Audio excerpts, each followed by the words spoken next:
വർഗീയതയുമായി കൂട്ടുകൂടുന്ന മുസ്ലിം ലീഗിനെ കാത്തിരിക്കുന്നത് വൻ ദുരന്തമാണെന്ന് മുഖ്യമന്ത്രി പിണറായി വിജയൻ.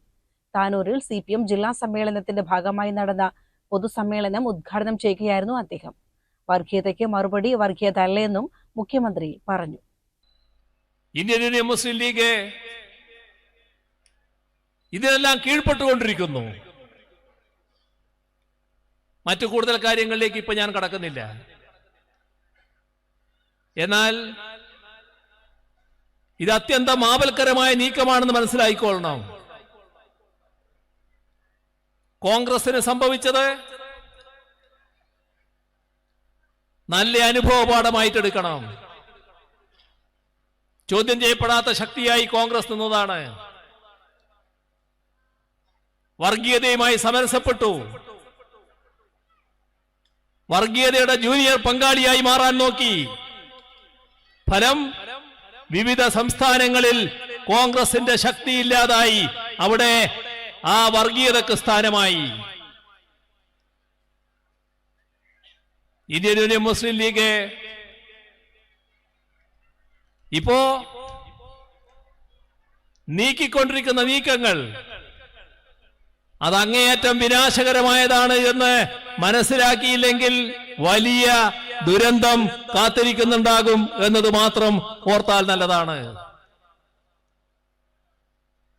മതനിരപേക്ഷതയുടെ ഭാഗമായി നിന്ന് മാത്രമേ വർഗീയതയെ എതിരിടാൻ കഴിയൂ.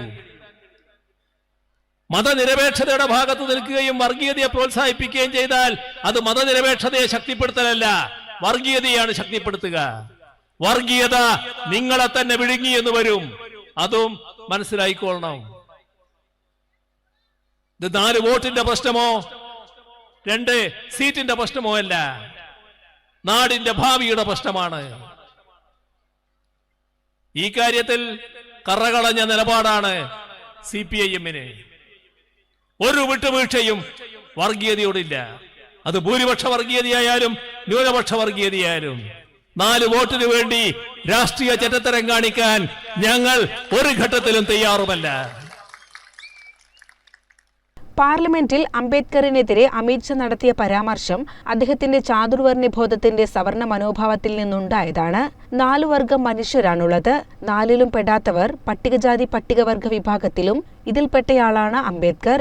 അതുകൊണ്ടാണ് അമിത് ഷാ അങ്ങനെ പറഞ്ഞതെന്നും മുഖ്യമന്ത്രി പറഞ്ഞു. CPM ജില്ലാ സെക്രട്ടറി VP അനിൽ അധ്യക്ഷനായി. പോളിറ്റ് ബ്യൂറോ അംഗം A വിജയരാഘവൻ, കേന്ദ്ര കമ്മിറ്റി അംഗം എളമരം കരീം, മുതിർന്ന നേതാവ് പാലോളി മുഹമ്മദ് കുട്ടി, മന്ത്രി V അബ്ദുറഹ്മാൻ തുടങ്ങിയവർ സംസാരിച്ചു. CCN മലപ്പുറം.